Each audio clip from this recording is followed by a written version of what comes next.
Hi artists, so today we're going to be doing something called a jar of me. I actually originally found this idea on Instagram where someone made an outline of a jar and you had to use GIFs, is it GIFs or GIFs? I never can remember, of kind of things that represent you. So I found like a rainbow, I found a cat like painting a picture, I found like a cup of coffee. It was really cute and fun. So I thought we should make our own artist version. So first we're going to create a jar.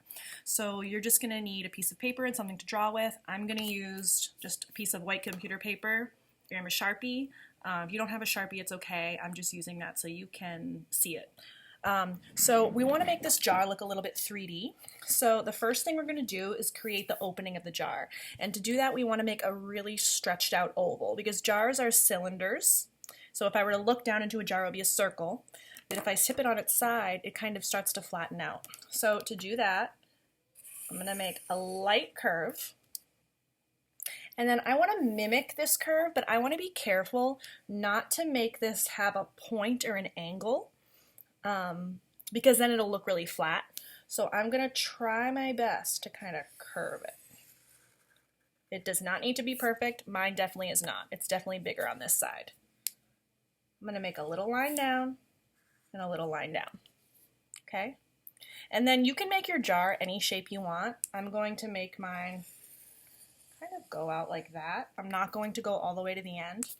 And I'm just going to do the other side really quickly and show you. Okay, so here's that. To finish the bottom, you want to mimic this curved line because that is going to show 3 dimensions. If you do a straight across line, it's going to look super flat. So I'm going to make a curve. And if you want to get really fancy and show that this is a clear jar, you can do that same oval so you can see the back of the jar. So that is a wonky looking jar, but that's okay. Now you're going to fill it with things that represent you. So obviously one thing that represents me is art. I love art. So I'm just going to draw a paint palette. Curve, circle, and some blobby paints. And maybe I'll make a brush behind it